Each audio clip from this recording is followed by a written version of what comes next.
Bon, écoutez, on va démarrer notre étude. Oui, effectivement. Paul, est-ce que tu voudrais prier avec nous en commençant? Oui.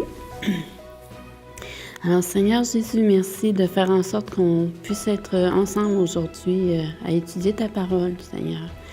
Fais en sorte de nous éclairer, de nous faire comprendre des choses afin qu'on puisse grandir dans la foi, Seigneur. Sois avec nous, je te demande cela au nom de ton Fils Jésus. Amen. Amen. La dernière fois, on a parlé ensemble de ces deux notions que l'on a dans les Écritures, en fait les trois, qui sont en rapport à la question de la mort, Oui. le corps, Oui. l'esprit et l'âme. Et on avait besoin de redéfinir bibliquement le terme de âme et de esprit. Corps, c'est pas compliqué, on comprend ça facilement, mais esprit et âme ont été généralement définis de façon différente en fonction de la tradition, en fonction de philosophie non chrétienne. Et il y a un gros mélange qui est là dans l'esprit de beaucoup de croyants d'aujourd'hui. Donc on avait commencé à redéfinir ces notions-là, esprit et âme. On avait vu que l'esprit est une composante de l'être humain, comme le corps, et que les deux ensemble constituent l'âme. On était parti de ce texte qu'on va regarder ensemble. Oui. On va le reprendre dans le livre de la Genèse, La Genèse. où on a là la formule de la création. Genèse chapitre 2 au verset 7. Oui. Genèse chapitre 2 verset 7. Tu veux nous lire ça? Oui, absolument. L'Éternel Dieu forma l'homme de la poussière de la terre. Il souffla dans ses narines un souffle de vie, et l'homme devint un être vivant. Merci. C'est intéressant, hein, si tu permets un commentaire. Ce commentaire-là, ce verset-là, Dieu, c'est poétique, mais aujourd'hui, on pourrait définir ça par, scientifiquement par l'homme a été créé par tous les éléments minéraux, etc., de la terre. Alors, Oui. D'ailleurs, il y a des gens qui se sont amusés à évaluer le prix de l'être oui. humain en termes de composants. dollars, Oui, de de composants composants. chimiques. C'est quoi? C'est 3 fois rien, c'est 2 $. C'est de l'eau, c'est quelques minéraux, puis c'est fini. la valeur humaine, là, La valeur humaine ça vaut du plus. corps humain, c'est 3 fois rien. Alors, on a ici ces 3 morceaux, Oui, le corps, plus le souffle de vie, exact. égale Un être vivant. un être vivant. Ou une âme vivante. En réalité, c'est une âme vivante parce que c'est le mot âme qui est utilisé dans le texte et que l'on a ici. On avait donc, dans cette première partie qu'on a vue l'autre fois, la formule magique de la fabrication de l'être humain avec le corps plus l'esprit, c'est le souffle de vie dans la version Nouveau Testament. L'esprit égale L'âme. l'âme. Alors, ce que je voudrais regarder aujourd'hui, c'est le sens plus élargi que l'on a dans les Écritures, parce que le sens premier, c'est celui qu'on a vu en rapport avec la création, mais ces deux mots sont utilisés abondamment dans les Écritures dans un deuxième sens. Et ce deuxième sens, il ne faut pas le mélanger avec le premier. On va regarder un certain nombre de textes en rapport avec ça. Le premier texte se trouve dans 1 Samuel chapitre 18. 1 Samuel chapitre 18. Au verset 1er, on a là une indication en rapport avec David et Jonathan. Juste pour vous rappeler le contexte, Jonathan est le fils de Saül, Oui. donc c'est lui qui doit hériter du trône. Mais il sait très bien que Dieu a fait un choix différent et qu'il a déjà oint David pour remplacer son père. Donc Jonathan ne tient pas à prendre la place, au contraire, il est ami avec David parce qu'il comprend très bien que son père, qui a perdu la tête, veut tuer David. Et il va passer des années à pourchasser David comme une bête sauvage. Et on a, au début du chapitre 18, une indication de cette amitié profonde entre David et Jonathan. Si tu veux bien nous lire, Paul, 1 Samuel 18, le verset 1er. Alors, David avait achevé de parler à Saül. Et dès lors, l'âme de Jonathan fut attachée à l'âme de David. Et Jonathan l'aima comme son âme. Merci. On a là le mot âme qui est utilisé plusieurs fois, mais est-ce que vous le trouvez utilisé dans le même sens que ce qu'on a vu la dernière fois? Je pense que oui. C'est pas seulement que son esprit qui s'est mis à aimer l'esprit de l'autre, c'est lui-même en tant qu'être humain Oui. qui s'est mis à... Mais quand on a ici l'âme de Jonathan, il l'aima comme son âme, comme lui-même. comme lui-même, mais on a là une dimension affective profonde. Vous voyez ça? Oui, absolument. Oui. On a une dimension affective profonde. Par conséquent, on est en train ici de parler de ce que ces deux hommes vivent comme amitié profonde l'un pour l'autre. Ça va? Vous me suivez? Oui, absolument. On n'est plus exactement dans le contexte de la création, on est dans le contexte de ce qu'on vit Les émotions. intérieurement. Émotion, De l'émotion. sentiment. On va prendre un deuxième texte dans Deutéronome chapitre 6. Deutéronome chapitre 6. On a là un texte qui est particulièrement intéressant parce qu'il est en rapport avec la profession de foi de l'Ancien Testament. Deutéronome chapitre 6, on va lire déjà le verset 4 et 5. OK. Deutéronome 6, 4 et 5. Écoute, Israël, l'Éternel, notre Dieu, est le seul Éternel. Tu aimeras l'Éternel, ton Dieu, de tout ton cœur, de toute ton âme et de toute ta force. On est encore ici dans un contexte affectif, émotionnel. C'est quasiment un ordre. Tu aimeras l'Éternel, ton Dieu. Et de tout ton cœur, de toute ton âme, de toute ta force. L'âme ici a un sens encore différent. C'est pas le résultat de l'unité parfaite du corps et du souffle. C'est des plus profonds sentiments que tu peux avoir. Alors, on est invité ici dans ce texte à avoir une relation d'amour profond avec Dieu. Et si tu veux lire le verset 6 qui vient juste après, on va avoir la même notion encore. Et ces commandements que je te donne aujourd'hui seront dans ton cœur. Dans ton cœur. Alors, les Hébreux associaient les émotions d'une façon différente que nous. Parce que nous, quand on parle du cœur, on parle d'abord des sentiments. Oui. Oui. Les Hébreux, quand ils parlent du cœur, parlent surtout de la pensée. Garde ton cœur plus que toute autre chose, car c'est de là que viennent les sources de la vie. Oui. N'est-ce pas? Donc, nous associons la pensée avec le cerveau, et nous associons le cœur avec les sentiments. Oui. Ce n'est pas exactement la même association dans l'Ancien Testament.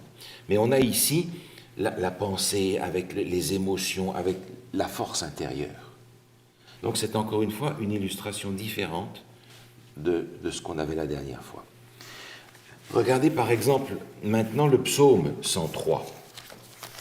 Le psaume 103.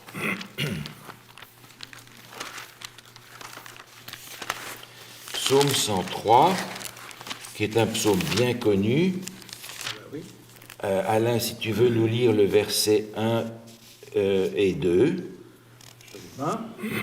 Mon âme bénit l'Éternel. Que tout ce qui est en moi bénisse son saint nom. Mon âme bénit l'Éternel et n'oublie aucun de ses bienfaits. Merci. Alors, on pourrait traduire ce langage poétique d'une façon très prosaïque en disant « Je bénis l'Éternel ». Mais on a ici quelque chose qui semble aller plus loin, que tout ce qui est en moi bénisse son saint nom. Mes émotions, mes pensées, tous ces éléments-là sont portés vers l'adoration et vers la louange. On a ici encore une illustration, je crois, qui dépasse ce qu'on avait vu la dernière fois, c'est-à-dire quelque chose qui prend tout ce que nous sommes intérieurement dans toutes les nuances et dans toutes les émotions, et dans notre caractère, dans ses différentes facettes, pour l'adoration ici de Dieu. On parle toujours de l'unité complète de l'homme quand même. Tout à fait. Tout comme à la création. Exactement, exactement. D'ailleurs, notre corps va lui-même exprimer ce que l'on vit intérieurement. Oui, c'est vrai. On voit quelqu'un dit « t'es pas en forme aujourd'hui Ouais, ».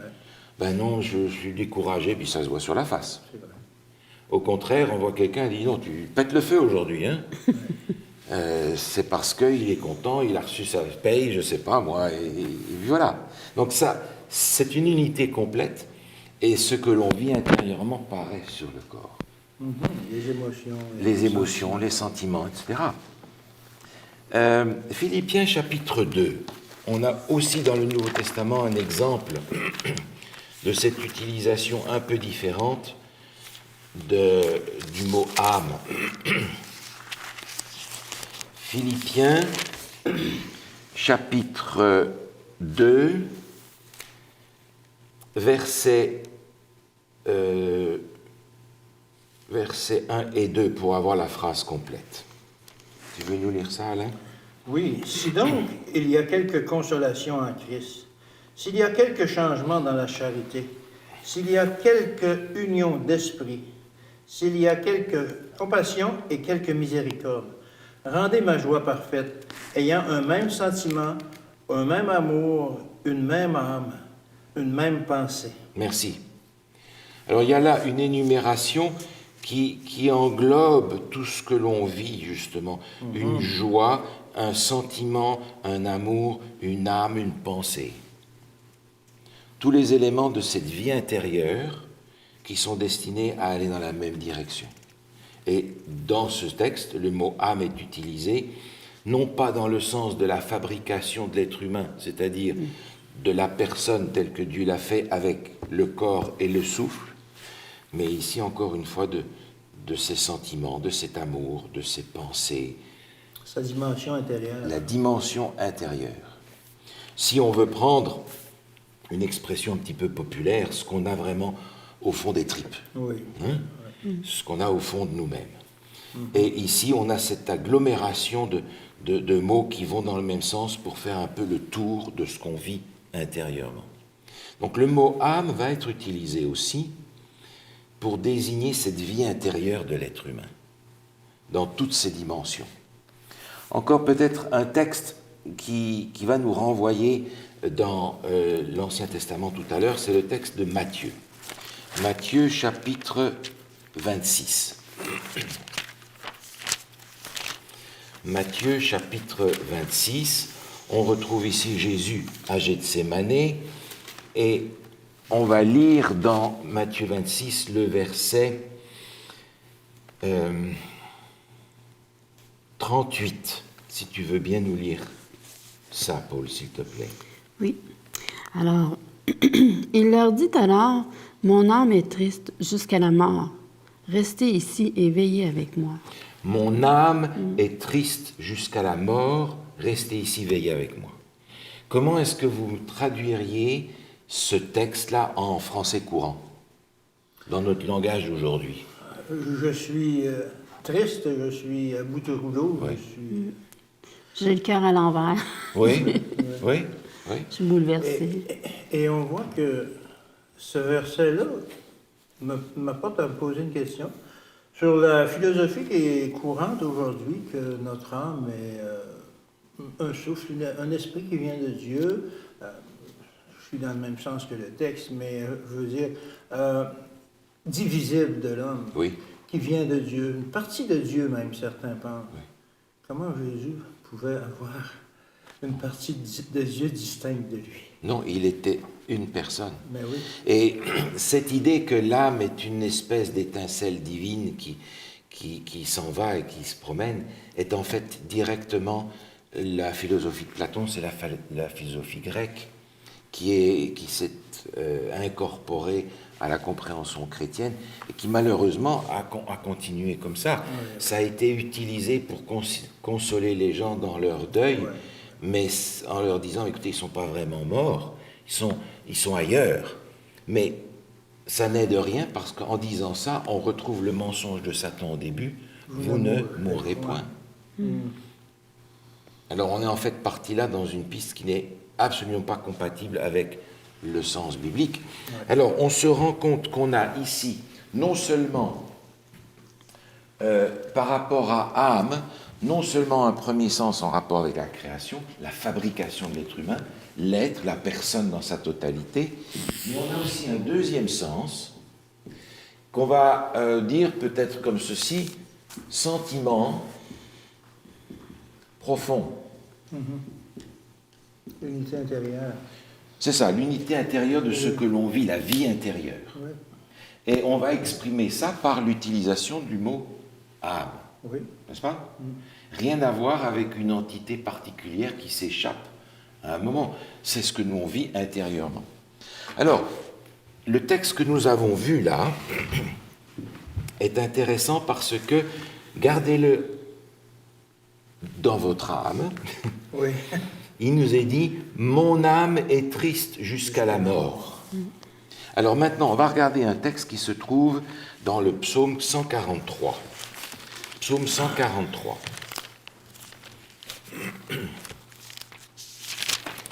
Psaume 143. Et puisque tu nous as lu le texte précédent, Paul, je vais te demander de nous lire dans le psaume 143, le verset 4. Mon esprit est abattu au-dedans de moi. Mon cœur est troublé dans mon sein. Ça vous rappelle quelque chose? Mais oui, C'est la même chose que ce qu'on a lu tout à l'heure. Oui. Donc on a ici un texte dans l'Ancien Testament qui va dire « Mon esprit est abattu au-dedans de moi ». Et Jésus disait « Mon âme ». Mais c'est le même sens. Alors comment est-ce que vous me traduisez cette expression poétique « Mon esprit est abattu au-dedans de moi, mon cœur est troublé dans mon sein », c'est très bien dit, mais en français courant d'aujourd'hui, Je suis dévasté. Je suis bouleversée. je suis bouleversé, déprimé à fond. Oui. On a exactement le même sens que ce qu'on avait tout à l'heure lorsque Jésus disait « Mon âme ». Oui. Autrement dit, on a ici quelque chose d'un peu particulier, c'est que le deuxième sens du mot « esprit » est aussi. est équivalent à celui-là. Ouais.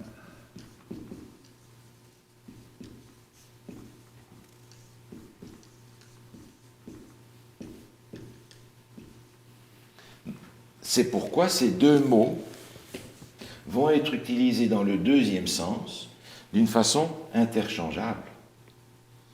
Et indissociable. Et c'est ce qui crée la confusion, c'est parce que ces mots qui ont un sens différent dans le contexte de la création vont avoir un sens différent dans d'autres usages qui sont relatifs à la vie de l'être humain.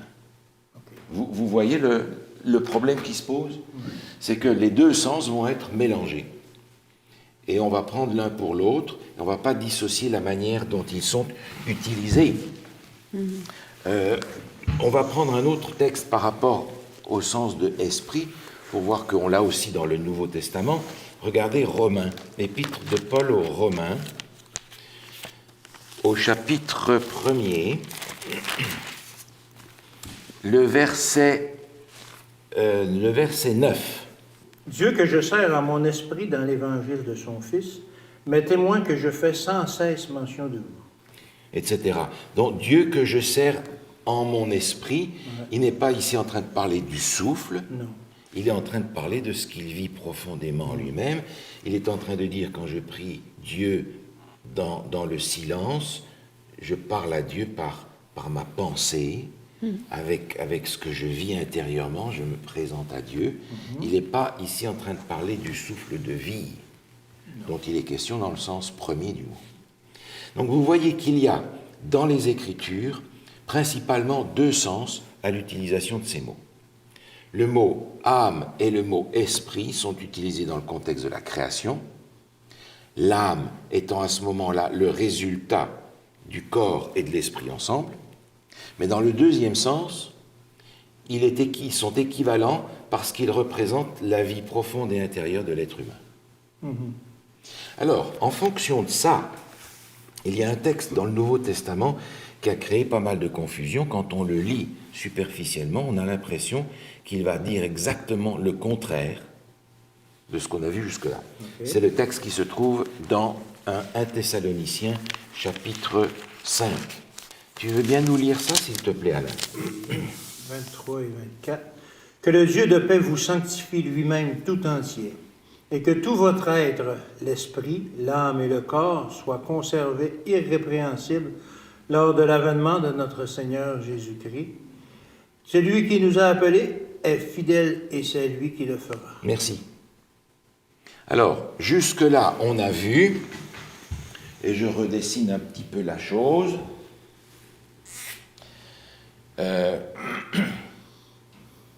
Esprit plus corps Égale âme. égale âme, Oui, n'est-ce pas? oui. Mais ici, on a l'impression, en lisant le texte de l'apôtre Paul, qu'on a trois morceaux. Oui. Si on présente de la même manière ce qui est écrit ici, on a L'être. esprit, Ouais. l'âme, Et le corps. le corps, Égal qui forme être. l'être. égale l'être entier, n'est-ce pas? Oui, c'est vrai. Mais là, on a trois morceaux. Ouais. Et c'est ce qui a conduit un certain nombre de gens à dire, on est fait, selon la création de Dieu, avec trois morceaux. L'esprit, l'âme et le corps. Mais est-ce qu'il est question ici de la fabrication de l'être humain? Non, il n'est pas question de... Non. Il n'est pas question de la fabrication de l'être humain. Après avoir lu les versets qu'on a lus tout à l'heure, on comprend mieux que c'est déjà toute l'entité, le corps, ainsi que l'être intérieur. Je ne peux pas prendre ce texte-là pour comprendre la manière dont Dieu a créé l'être humain. En réalité, on se retrouve ici encore une fois avec une utilisation des mêmes mots avec des sens différents. C'est-à-dire que cette unité ici que l'on a va s'exprimer dans trois dimensions différentes: esprit, âme, corps. Mais le contexte qui nous est donné dans ce passage va nous dire exactement de quoi il est question. Vous vous souvenez que un petit peu plus tôt dans cette même épître, au chapitre 4 par exemple, l'apôtre Paul parle du retour de Jésus. Par exemple, au verset 16, il est dit « Car le Seigneur lui-même, à un signal donné, à la voix d'un archange et au son de la trompette de Dieu, descendra du ciel. » Oui. Donc il est question ici du retour de Jésus. Et par conséquent, dans le contexte où on est ici, de la préparation au retour de Jésus. D'ailleurs, au début du chapitre 4, au verset 3, et même, on va lire, si vous voulez bien, versets 1, 2 et 3 pour avoir l'idée complète. Si tu veux bien nous lire ça, Paul, on va voir de quoi il est question. Et il y a un mot-clé ici qui est utilisé par l'apôtre Paul. Au reste, frères, puisque vous avez appris de nous comment vous devez vous conduire et plaire à Dieu, et que c'est là ce que vous faites, nous vous prions et nous vous conjurons, au nom du Seigneur Jésus, de marcher à cet égard de progrès en progrès. Vous savez, en effet, quels préceptes nous vous avons donnés de la part du Seigneur Jésus. Ce que Dieu veut, c'est votre sanctification. Merci. Ce que Dieu veut, c'est votre... Sanctification. Et on a une définition de ça dans le verset 1, marcher de progrès en progrès. C'est là qu'on voit qu'on n'est pas dans le contexte de la création. On n'est pas dans le contexte de la création. On est le contexte de la sanctification, c'est-à-dire du développement de notre personne pour nous préparer au retour de Jésus. On l'a donc aussi dans le texte qui vient après, et il n'y a pas besoin d'aller très loin, parce que le début du texte que nous avons lu le dit de nouveau. Chapitre 5, verset 23. Que le Dieu de paix vous sanctifie lui-même. Que le Dieu de paix vous sanctifie, autrement dit, vous transforme. Vous transforme. Et que votre être, l'esprit, l'âme et le corps soient conservés irrépréhensibles, comme tout votre être entier. Tout votre être entier. On n'est pas ici en train de parler de la fabrication, on est ici en train de parler de l'expression de notre être. Il y a différentes dimensions. Et il va malheureusement utiliser les mêmes mots, mais pour dire, en fait, ici, la dimension intellectuelle, Oui. vous avez besoin, comme il le dit dans Romains, d'un renouvellement de votre intelligence. Il faut que notre façon de penser soit modifiée, que notre réflexion, que tout ce qui est pur, tout ce qui est juste, etc., soit l'objet de vos pensées. L'âme serait les sentiments. Alors l'âme, c'est l'aspect psychique, Psychique. l'aspect émotionnel. Émotionnel. Hein? Oui, oui. Et le corps, c'est le corps. Émotion, psychique. Et le corps, ben, c'est pas difficile, c'est le corps. Et vous remarquez une chose, c'est que toutes ces trois dimensions sont destinées à être Unis unies et transformées par et Dieu. transformés. Ouais, c'est ce que le verset nous dit. Que le Dieu de paix vous sanctifie lui-même tout entier. C'est un travail accompli par Dieu en nous. Il ne faut jamais lire le verset 23 sans lire le verset 24, sinon on est déprimé. Parce que comment est-ce que vous voulez que j'arrive à être irrépréhensible, selon ta version, irréprochable dans la mienne, lors de l'avènement du Seigneur? Avec le verset 24, ça nous console, c'est celui qui vous a appelé est fidèle et c'est lui qui le fera. Cette Merci, transformation-là, cette sanctification-là, du verset 23, que le Dieu de paix vous sanctifie lui-même. C'est lui qui va le faire. Vous sanctifie lui-même tout entier, tout, comme on voit Tous ces éléments-là. Ce qui veut dire que notre manière de penser, de réfléchir, doit être transformée. Nos émotions, notre vie intérieure doit être transformée aussi. Et le Seigneur nous dit, vous êtes le temple notre corps est le temple du Saint-Esprit. Prenez soin de votre cœur. C'est-à-dire que notre corps, malgré ses difficultés, malgré tous les pierres génétiques que l'on peut transporter dans notre sac à dos personnel, il y a quelque chose qu'on a à faire pour prendre soin de notre corps. Ce que Dieu veut, c'est votre sanctification. Autrement dit, on va parler ici de la sanctification, alors qu'ici on parle de la création ou de la fabrication de cet être humain. C'est pas la même chose. Le problème réside dans le fait que les mêmes mots sont utilisés dans des dimensions différentes et qu'il faut regarder notre texte biblique comme il faut pour discerner le contexte et savoir dans quel sens ils sont utilisés. On a encore les mêmes choses aujourd'hui. Il y en a des mots actuels qui ont différents sens. Parfaitement. Selon l'utilisation qu'on en a. Exactement, exactement. En langue française, surtout, on en a beaucoup. Oui. Alors, j'aimerais simplement vous lire deux citations que j'ai ici, qui sont intéressantes parce que elles viennent de théologiens, un catholique et un protestant, qui, malgré l'enseignement de leurs églises, va dans le sens biblique. Ici, il s'agit d'un article qui est dans le vocabulaire biblique par Delachaux et Nestlé, 1956. Pas plus que le corps, l'âme ne désigne pas une partie de l'homme, mais l'homme tout entier, dans une certaine manifestation de lui-même. C'est plus précisément, comme dans l'Ancien Testament, l'homme dans ses manifestations d'être vivant. L'âme, c'est la vie humaine, en tant que vie individuelle d'un objet conscient et volontaire. Ça, c'est le dictionnaire biblique, le vocabulaire biblique, et qui traduit effectivement ce que le texte biblique nous dit, et qui n'est pas nécessairement ce que l'on trouve enseigné dans la majorité des dénominations protestantes.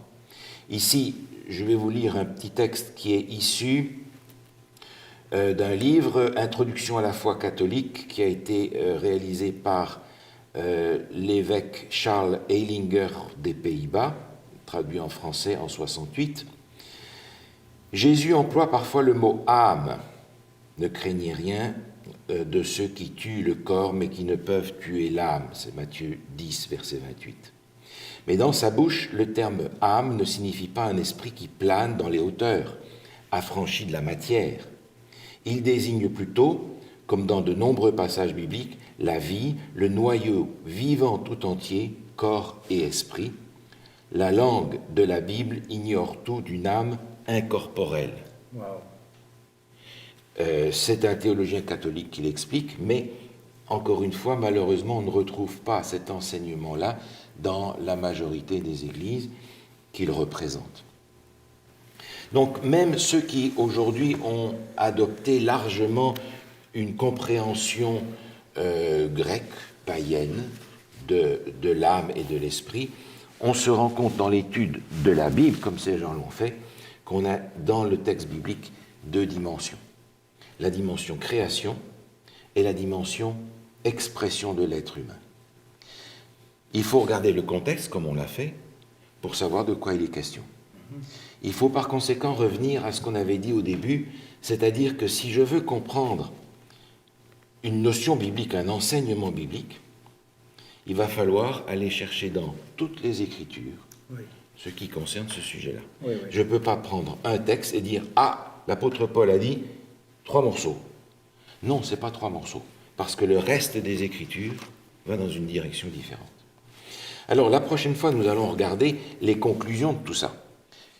En fonction de ce qu'on en a découvert par rapport à l'esprit et par rapport à l'âme, quelles vont être les conclusions qu'on va tirer en rapport avec la mort maintenant? Et les choses vont être très simples, parce qu'on a défini les mots d'une façon claire. Et moi, je vois ça une bonne suite dans les idées, parce que lors de la création, on voit ça, je m'imagine maintenant, Adam et Ève étaient d'une certaine façon vierges, leur esprit était neuf. Oui. Et avec l'évolution, ils ont appris des choses, pas l'évolution, mais avec le temps qui passe, ils ont appris des choses, ils ont compris les relations, etc. Et de là que le Nouveau Testament ou les autres versets nous parlent maintenant d'un homme plus accompli, plus complet, vraiment complet, mais toujours dans le même sens, d'une dimension humaine. Unité. Unité. Oui, tout à fait, tout à fait. Ouais. Alors, on va prier là-dessus, remercier le Seigneur de nous aider à comprendre son plan pour nous. Et la prochaine fois, on va regarder quelques textes en rapport avec la mort qui seront faciles à harmoniser avec ce qu'on a vu aujourd'hui. On prie ensemble.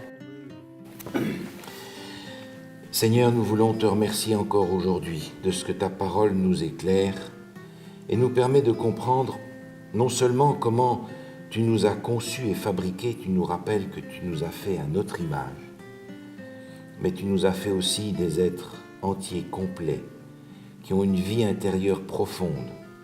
Et nous te remercions, Seigneur, de ce que tu as donné à chacun, des dimensions différentes, des caractères différents. Nous formons ensemble une famille, la famille humaine, avec toute sa richesse. Et nous voudrions effectivement, Seigneur, que pour le retour de Jésus, tu aies fait cette transformation en chacun d'entre nous selon ta promesse. Nous t'en remercions d'avance au nom de Jésus notre Sauveur. Amen. Amen. Amen.